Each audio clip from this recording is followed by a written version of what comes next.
my name is Ashley Salvatori from mycoachashley.com. Welcome back to my channel. Today I'm going to talk to you about what to do if you hit a plateau or you just can't lose weight following the ketogenic diet.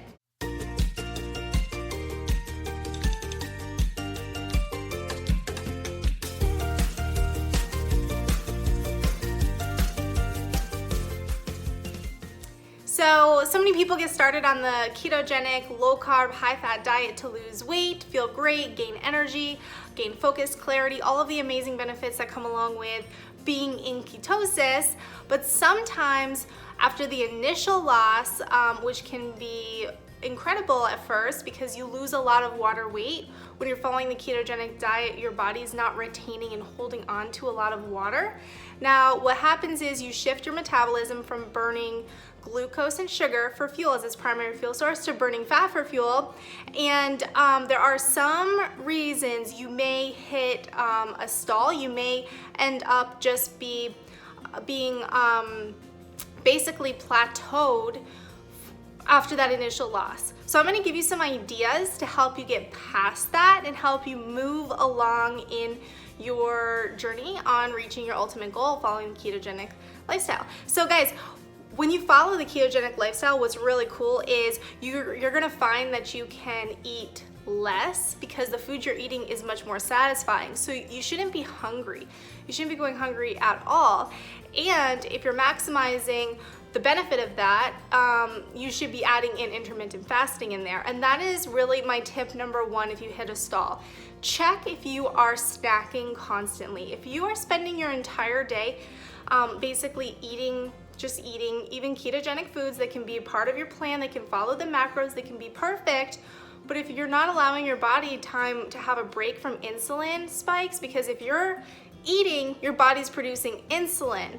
So in that situation, you just want to take a look at that and you want to ask yourself, are you eating more than 3 times a day? If the answer is yes, then you need to eat more within each meal so that you can spread out the time in between meals. Now, a lot of people find that this just happens naturally. They'll have a large meal, their first meal, and then they'll just go a longer period without being hungry and without eating. And you should have plenty of water in between there. And what's gonna happen is you're not gonna have those crazy insulin spikes, and you're gonna allow your body to be burning the fat that you have stored.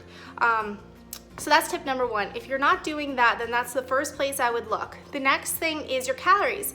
So yes, following the ketogenic diet, at first, we always recommend that you don't really necessarily have to worry about your calories as you are getting into ketosis, getting past the keto flu, all of these things that can be difficult in the beginning. However, once you get past all of that and you have your initial loss and you're going steady, it is possible to eat enough to maintain your current weight and your current lifestyle. So you need to check your calories to make sure you're not going overboard on that because it doesn't, the old saying calories in, calories out does matter. So while you're not necessarily counting calories, just keep it in check to make sure that you're not just eating too much food that could keep you plateaued, which would keep you, meanwhile, you could be eating the right foods, but you could be maintaining your weight. So you just want to make sure about that. So if you're using an app, that's a great way to find where your calorie balance should be or where your specific needs are for weight loss.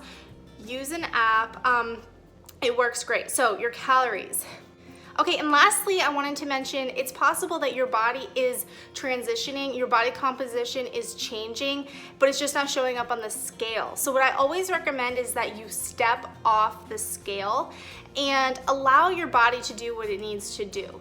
If you focus on how you feel, focus on your measurements, and don't focus on the scale, because I know people who have completely transformed their entire body composition, went from a size 14 to a size 8, and their weight did not change very much. And that's because they were building muscle, they were losing fat, their body composition was changing, which is ideal. That's what you want.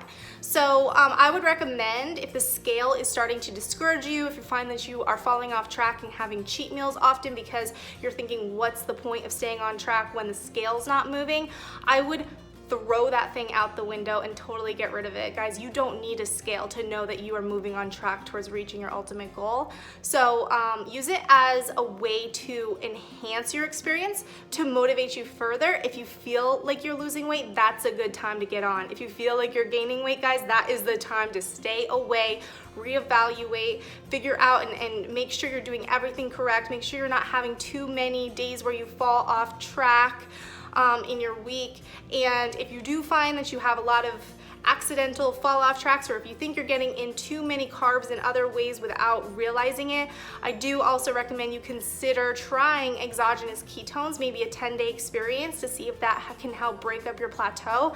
I have tried so many different things to break plateaus, and a 10-day experience is one of the things that really helped me, because I was doing everything right and I was moving, and I just couldn't figure out why I couldn't basically move past that level where I feel like my body kind of hit its comfortable zone. So a 10-day experience, exogenous ketones, adding that in once a day, completely transformed everything for me. I was able to lose that start losing again, break through that plateau, and I felt so amazing. I ended up keeping it going in my lifestyle. So if that's something you're interested in, I can pop the link below with information on that.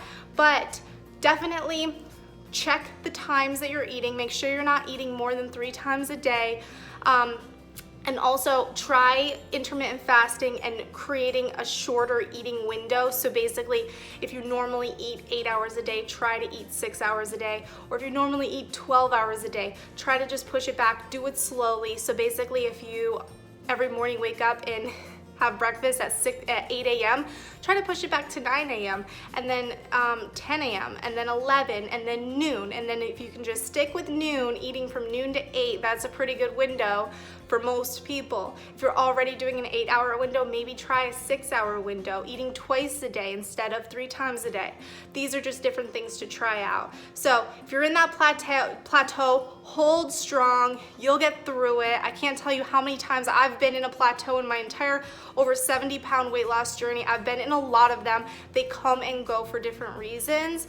But initially with keto, if you had that loss right off the bat and then all of a sudden it started slowing down, these are some things you can look at, maybe help speed up the process a little bit, and just be a little bit not so hard on your body, because you know what, you didn't gain all of this weight overnight and you're not going to lose it overnight either. So good luck to you. I'm sure you'll do amazing. If you're interested in the ketogenic lifestyle, I have a ton of tips and tricks on my channel here, so be sure to hit that subscribe button. And thanks guys for watching this one. Take care.